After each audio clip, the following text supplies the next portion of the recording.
मित्रों नमस्कार। आपका बहुत बहुत स्वागत है। आज भी हम कुछ अखबारों की कुछ खबरों की समीक्षा करेंगे। मित्रों, शुरुआत हमें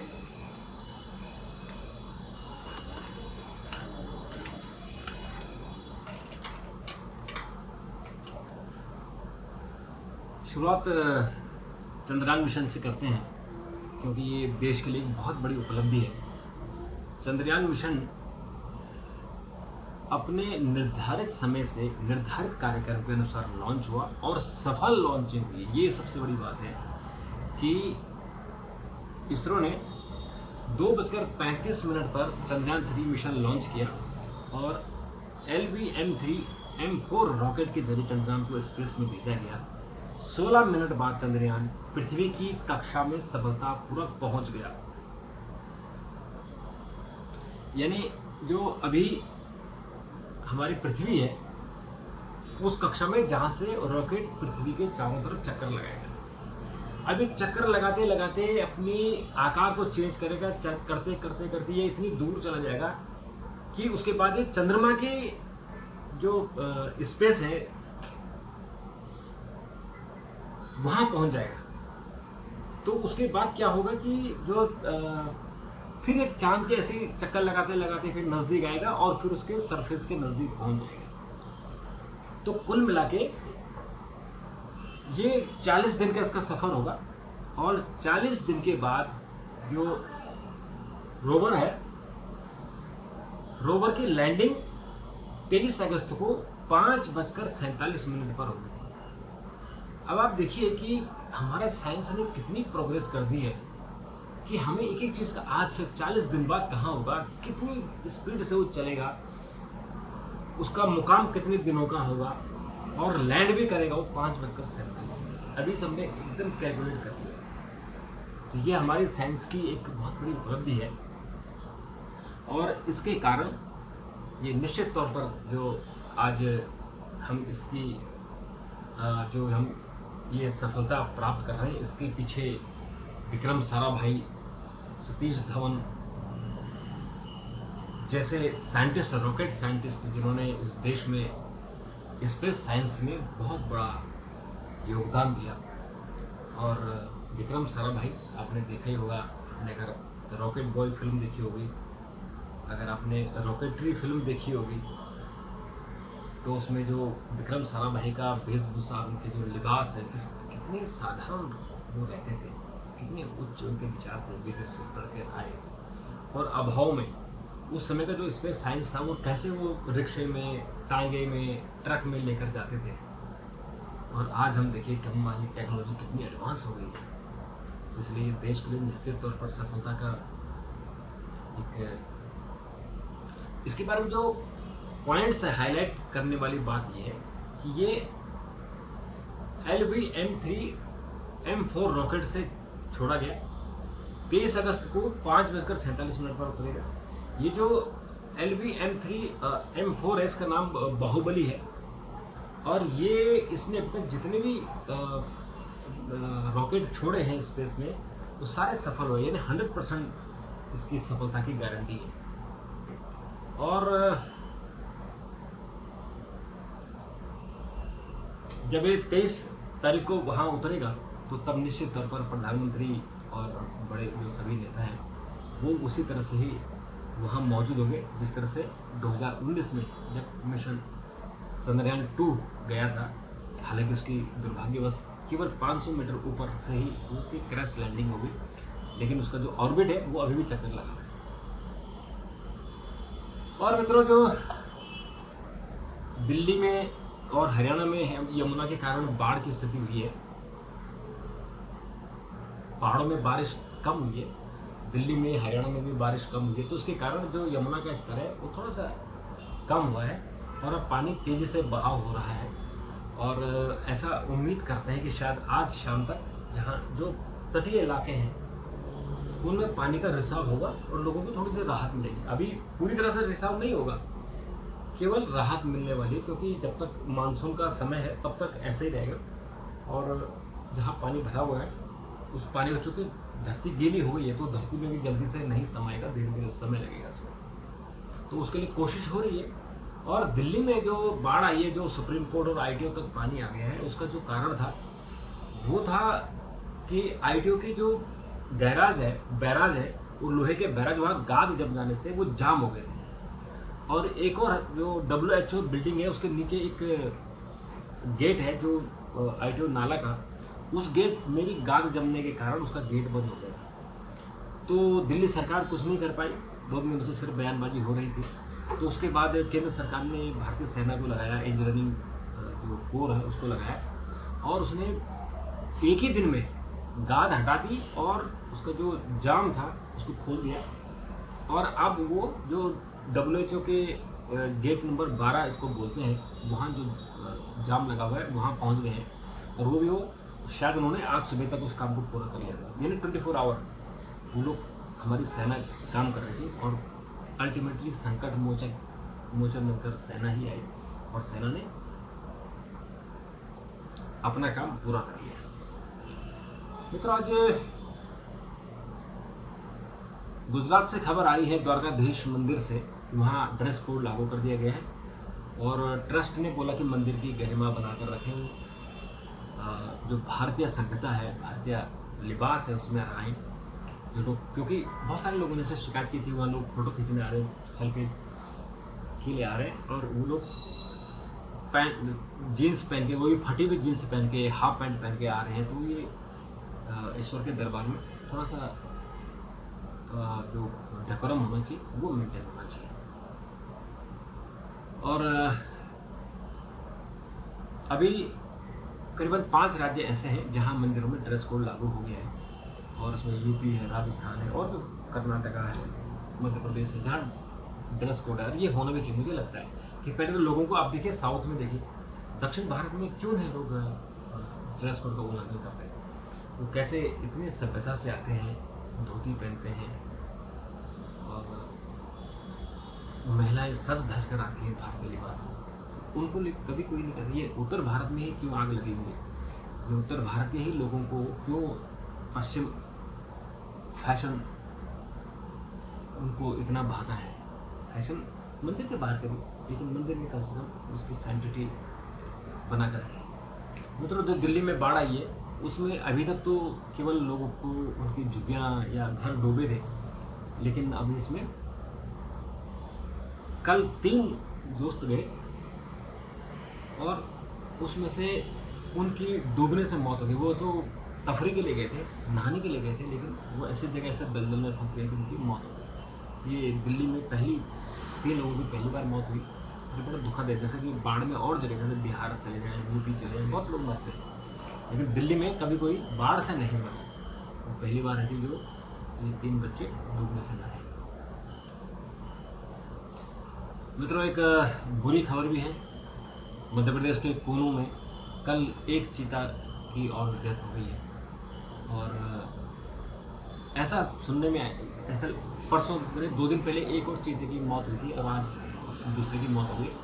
तो खबर ये आई कि जो दोनों चीते हैं, एक का नाम तेजस था और एक सूरज, तो सूरज की मौत पहले हो गई, तेजस की कल रात को हुई है। इन दोनों में आपस में लड़ाई हो गई थी, और इतनी भयानक वो हिंसा हुई कि उसमें सूरज की मौत कल हो गई थी, और आज जो है दूसरा तेजस है उसकी मौत हो गई। अभी जो हम टोटल 20 चीते आए थे, उसमें से 8 की मौत हो चुकी है। ये थोड़ा सा चिंताजनक बात है।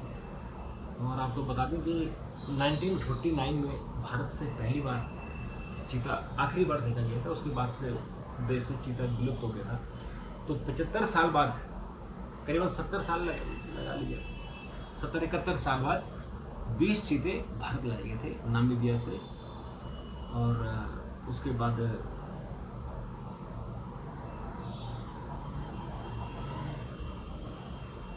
ये थोड़ा सा चिंताजनक बात है। और दूसरा, प्रधानमंत्री की फ्रांस यात्रा संपन्न हो गई है। अब प्रधानमंत्री यूएई आ गए हैं, और भारत की और फ्रांस के बीच के संबंध, एक तो उनका जो नेशनल डे होता है, बेस्ट लाइन डे जिसको बोलते हैं, उसमें भारत यानी प्रधानमंत्री चीफ गेस्ट थे। तो वहाँ भारत के रफाल ने भी वहाँ उड़ान भरी थी। रफाल फ्रांस का ही है, हमने फ्रांस से ही खरीदा है।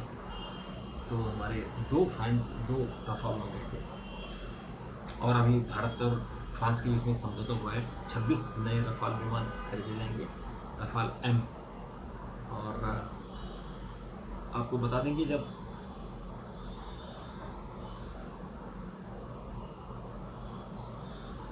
उन्नीस में भारत ने परमाणु परीक्षण किया था, तो पूरी दुनिया ने इसका विरोध किया था। और तब फ्रांस ही ऐसा देश था जिसने भारत की मदद की थी और भारत का सपोर्ट किया था।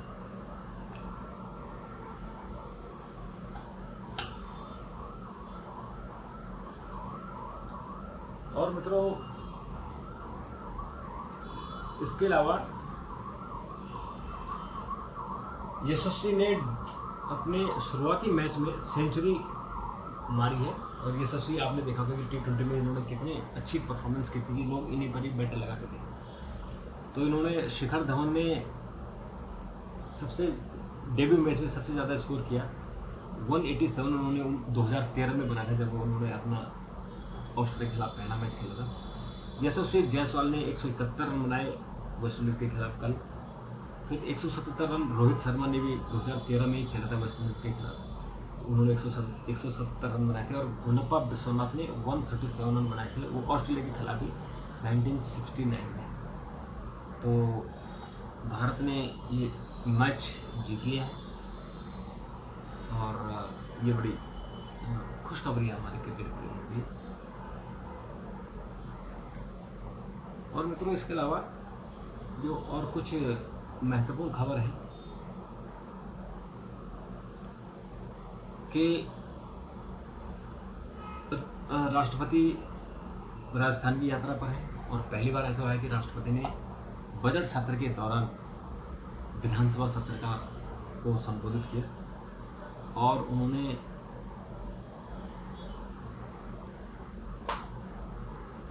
अपनी बात कही और सांसदों को, जो विधायक हैं, उनको जनता के प्रति जिम्मेदार बनने के लिए उन्होंने आह्वान उनको कहा कि आप जो है जनता के प्रति ईमानदार रहिए और जनता के लिए जिए, जनता को कष्ट नहीं होना चाहिए। मतलब जो वेस्ट इंडीज़ का मैच हुआ है उसमें कुल 9 रिकॉर्ड टूटे हैं। अश्विन ने 3 रिकॉर्ड बनाए, 2 की बराबरी की। विराट ने 28वीं बार 50 का स्कोर किया और वो द्रविड़ से आगे पहुंच गए हैं। और इसमें जो मैच में ऐसे पहला रिकॉर्ड यही है कि जायसवाल ने 171 रन बनाए और जो हमारे अश्विन हैं, अश्विन ने 10 विकेट लिए हैं। तो ये 8वीं बार उन्होंने टेस्ट मैच में 10 विकेट लिए हैं और उन्होंने अनिल कुंबले की बराबरी कर ली है। और उन्होंने पहली पारी में 3 विकेट लिए थे, दूसरी पारी में 7 विकेट लिए। तो ये उनका 8वीं बार ऐसा करिश्मा उन्होंने किया, कारनामा। और इसके अलावा मित्रों, एशिया के बाहर सबसे ज़्यादा 50 रन स्कोर बनाने वाले खिलाड़ी सचिन तेंदुलकर 96, विराट कोहली 88, राहुल द्रविड़ 87, कुमार संगकारा 74, निजाम उल हक 64। तो भारत के लिए जो अभी तक सबसे ज़्यादा विकेट लिए हैं वो अनिल कुंबले ने लिए हैं 401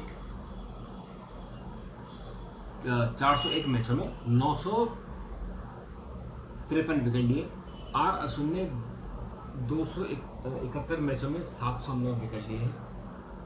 हरभजन ने 760 विकेट लिए हैं 707। और एक ज़माने जब कपिल देव ने 253 विकेट लिए थे तो भारत देश कैसे झूमता। तो आज देखिए कितने ज़्यादा लोग विकेट ले रहे हैं, रन तो बना ही रहे हैं, उसके साथ साथ विकेट ले रहे हैं। और मित्रों, इसके अलावा जो कुछ और खबरें, जैसे कुछ हम आज हिंदुस्तान की बात करें तो हिंदुस्तान ने भारत और फ्रांस को मिलकर जो रक्षा उपकरण तैयार करने के लिए समझौता हुआ है उसको लीड बनाई है। यमुना उतार पर है, इसको भी इसकी बड़ी खबर बनाई है हिंदुस्तान ने। और ऊंची उड़ान, चंद्रमा 3 धरती से चांद के सफर के लिए रवाना हो गई है।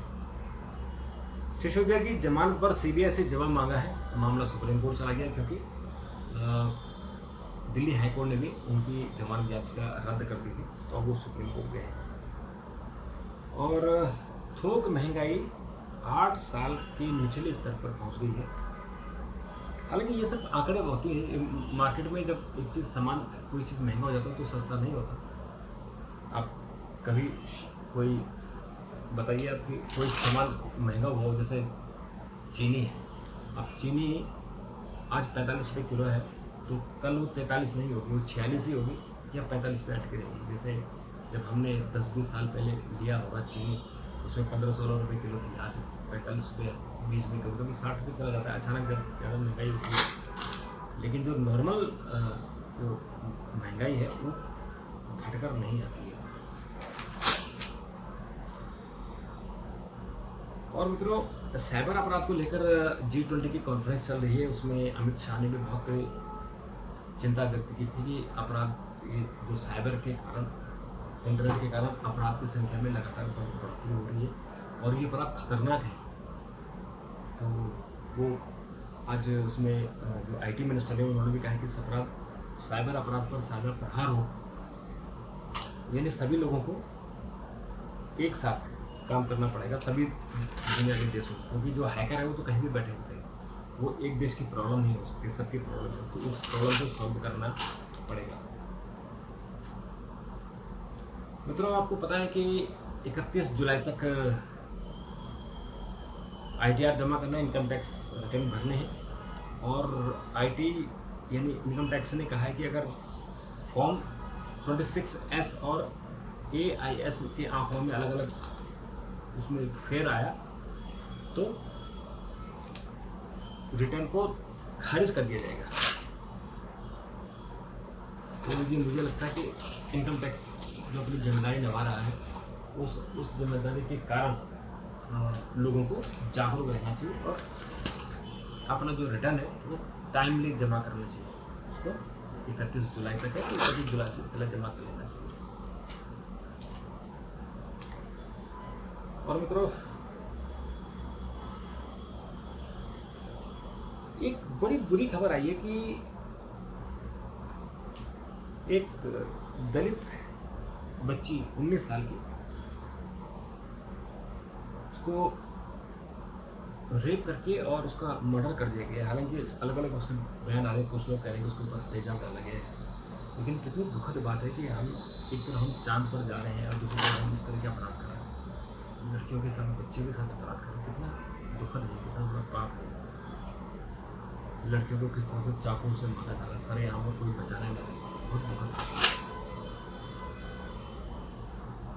मित्रों, दिल्ली में थोड़ी सी पानी के पीने की प्रॉब्लम हुई है, क्योंकि यमुना में बाढ़ आई है और उसके कारण जो ट्रीटमेंट प्लांट है वहाँ पानी भर गया, तो वो ट्रीट नहीं कर पा रहे। इसके कारण कुछ इलाकों में कुछ जगह पानी की दिक्कत हुई है।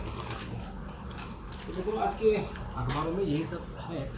बहुत महत्वपूर्ण खबर नहीं है, 2 ही खबरें हैं जो महत्वपूर्ण है। एक तो चंद्रयान को लेकर है और दूसरी बाढ़ को लेकर है, क्योंकि बाढ़ दिल्ली में आई हुई है तो इसलिए मामला ज़्यादा हाईलाइट हो रहा है। अन्यथा बिहार और पश्चिम उत्तर प्रदेश, पूर्वी उत्तर प्रदेश चले जाए तो आप देखिए वहाँ बाढ़ की विभीषिका क्या होती है, वो आपको वहाँ देखने को मिलेगी। तो मित्रों, आज के लिए इतना ही, कल फिर मुलाकात करें।